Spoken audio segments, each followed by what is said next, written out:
नमस्कार दोस्तों।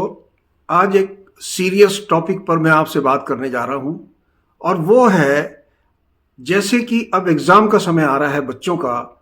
बहुत सारे बच्चे बल्कि हजारों बच्चे हर साल एग्ज़ाम फियर से या उससे डर के घबरा करके सुसाइड तक कर लेते हैं, जो कि बहुत ही सीरियस बात है। कड़वा सच ये है कि कोई भी मरना नहीं चाहता। कोई भी बच्चा इस लेवल तक जाता क्यों है और उसे कौन सी साइकोलॉजी या कौन सा प्रेशर ये सोचने पर मजबूर करता है कि हम सुसाइड कर लें, क्योंकि अब शायद हम इस स्ट्रेस को या एग्ज़ाम का जो खतरा है हमारे ऊपर मंडरा रहा है उससे हम पार नहीं कर पाएंगे। ये चीज़ बहुत ज़्यादा समझने वाली है, खास तौर से पेरेंट्स को, टीचर्स को, समाज को और लास्ट में बच्चों को। क्योंकि जो भी हम बच्चों के ऊपर प्रेशर डालते हैं वो कारण बहुत बड़ा होता है, क्योंकि बच्चा ये समझता है कि अब मैं शायद किसी लायक नहीं हूं और इस मुसीबत से पीछा छुड़ाने के लिए मुझे अपनी जान दे देनी चाहिए, क्योंकि मैं लोगों की एक्सपेक्टेशन पर खरा नहीं उतर पा रहा। सबसे बड़ा कष्ट यही है कि बच्चा लास्ट स्टेप मरने का तभी लेता है जब उसके सब रास्ते, सारी सिंपैथी, उसकी सारी सपोर्ट, उसे लगता है कि सब खत्म हो गई है। हर एक कॉर्नर से उस पर प्रेशर डाला जा रहा है और वो अकेला है इस प्रेशर को झेलने के लिए, और उसके अंदर शायद काबिलियत नहीं है इस प्रेशर से पार उतरने की। ये बहुत ही सीरियस कंसर्न है हमारी सोसाइटी का, और इस चीज़ को हम सब जो बुजुर्ग हैं, पेरेंट्स हैं, इवन ग्रैंड पेरेंट्स हैं, वो ठीक कर सकते हैं यदि हम अपने बच्चे की मोल्डिंग, उसकी ट्रेनिंग ठीक रखें। क्योंकि जब भी बच्चा ये स्टेप लेता है तो वो डर करके लेता है, वो प्रेशर में आकर के लेता है। सभी पेरेंट्स बोलेंगे तेरे 98% नंबर चाहिए, 99% चाहिए, तुझे कैट क्लियर करना है, तुझे ये बनना है, इंजीनियर बनना है, आईआईटी में जाना है। ये जो प्रेशर आप बच्चे के ऊपर डालते हैं, पेरेंट्स से मैं एक सवाल पूछना चाहता हूँ, इवन टीचर्स से। जो ये एक्सपेक्टेशन बच्चे के अंदर आप डाल रहे हो, क्या आपने बच्चे का कैलिबर एनालाइज किया है?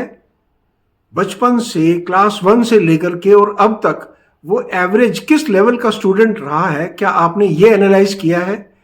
अगर वो बच्चा जीवन भर क्लास 1 से लेकर के 10th 12th तक मीडियोकर रहा है, 50 60 70% नंबर लेने वाला बच्चा रहा है, बोर्ड में उसे प्रेशराइज करना कि तुझे कैट क्लियर करना है, तुझे डॉक्टर बनना है, ये फॉल्स इमेजिनेशन है आपका और उस बच्चे के ऊपर गलत प्रेशर डालने का, जिसकी वजह से वो सुसाइड करता है। इसके लिए आप सब रिस्पॉन्सिबल हैं। मैं आपको ये बताना चाहता हूँ, दुनिया भर के आंकड़े, मैं अपने देश की या किसी स्टेट की बात नहीं कर रहा हूँ, दुनिया भर के आंकड़े ये बताते हैं, आप चेक कर सकते हैं रिकॉर्ड पर, कि जो बच्चे स्कूल के, कॉलेजेस के टॉपर थे, इवन एकेडमीज के टॉपर थे, वो टॉप पर नहीं पहुंचे हैं। उनमें से केवल 5% ऐसे होते हैं जो टॉप पर जाते हैं। जो मीडियोकर बच्चे थे वो ही टॉप पर पहुंचे हैं, क्योंकि असली रेस आपकी जो एजुकेशन के बाद शुरू होती है, हम उसे छोड़ देते हैं और सिर्फ नंबर्स के पीछे भागते हैं कि बोर्ड में कितनी परसेंटेज मेरी आई थी, मैं किस पोजीशन पर था, या मेरे कितने अच्छे नंबर आए थे। यहीं पर गड़बड़ होती है, यहीं पर बच्चा मिसगाइड होता है। एग्जाम्पल मैं बता देता हूं, अब्दुल कलाम जी ने कभी कोई कॉलेज टॉप नहीं किया, पढ़ने में अच्छे थे, दैट्स ऑल। हमारे जो भी टॉप लीडर्स हैं, हमारे जो टॉप साइंटिस्ट हैं, even Vinoba Bhave, he was not a topper. उन्होंने कभी स्कूल और कॉलेज टॉप नहीं किया। इंटेलेक्चुअल थे, मेहनती थे, लगन थी। अगर आप अपने बच्चे का कैलिबर समझते हैं कि उसकी लगन या उसका इंटरेस्ट एक पर्टिकुलर फील्ड के अंदर है, मैं एक केस को जानता हूं, पर्टिकुलरली आपको बताना चाहता हूं। एक बहुत ही अच्छा स्टूडेंट था जिसकी पेंटिंग और आर्ट्स और कला के अंदर बहुत ही ज़्यादा रुचि थी और वो बहुत अच्छा कैलिबर रखता था उस फील्ड के अंदर, लेकिन पेरेंट्स को था कि उसे मैंने डॉक्टर बनाना है, जबकि मेडिकल का नाम सुनकर के उसको गुस्सा आता था और वो प्रेशर में आ जाता था।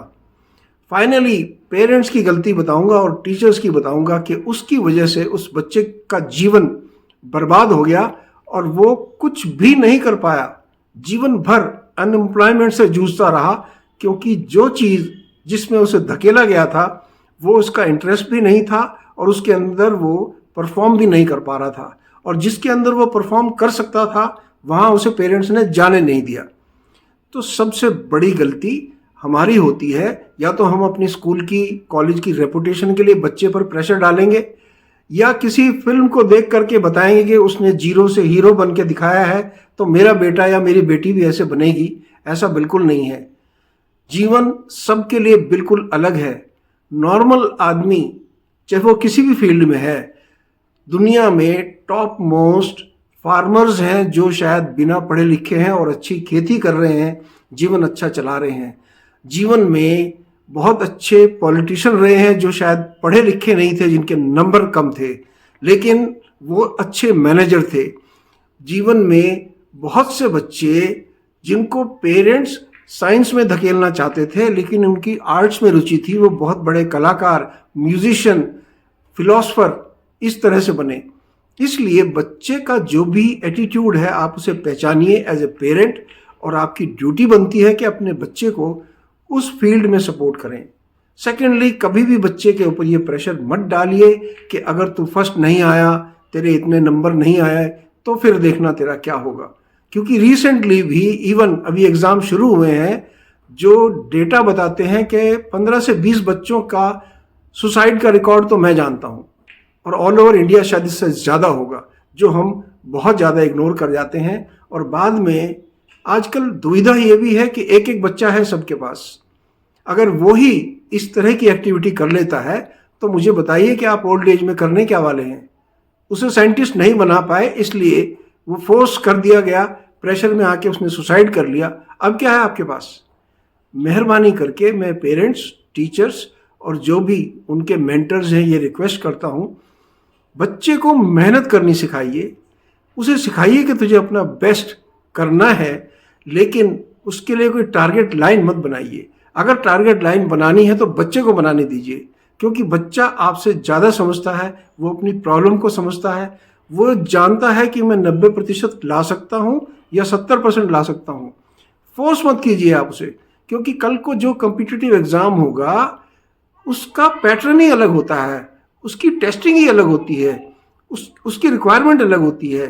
ये जो नंबर्स हैं ये एक सपोर्ट फिगर जरूर मानी जाएंगी लाइफ में, लेकिन ये उसको टॉप पर लेके जाएंगी ऐसा बिल्कुल भी नहीं है। तो इसलिए अपने बच्चों को रियलिटी से जोड़िए और पूरा समाज, पूरी सोसाइटी इन बच्चों को गाइड कीजिए कि आपने एग्ज़ाम है तो मेहनत बहुत करनी है, लेकिन फेलियर भी एक जीवन का हिस्सा होता है। फेलियर्स को हजम करना सिखाइए उनको। जब आप फेलियर्स को हजम करना सिखाएंगे, उससे दोबारा लड़के कामयाबी की तरफ चलना सिखाएंगे, तो बच्चा अपने आप कामयाब होगा। मेहरबानी करके मिसगाइड मत कीजिए कि टॉप पर टॉप पर टॉप पर, और कहीं ऐसा ना हो कि आपके पास कुछ भी ना बचे।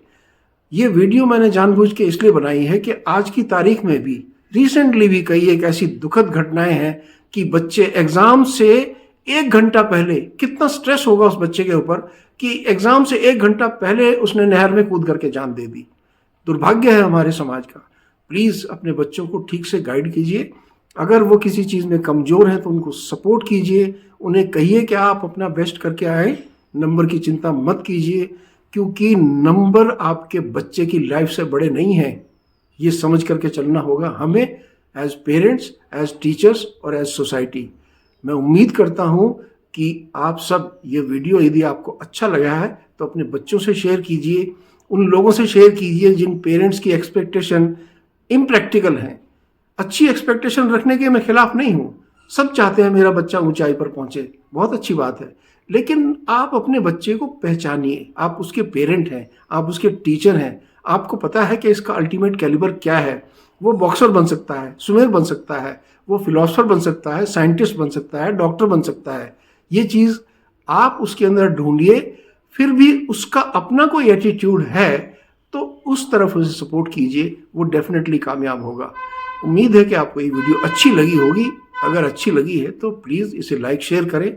वीडियो पर, ये चैनल पर नए हैं तो चैनल सब्सक्राइब जरूर कर लें। टेक केयर, आपके बच्चे अच्छे कामयाब हों। मेरी ऐसी गुड विशेस सभी पेरेंट्स के लिए हैं। Take care, God bless.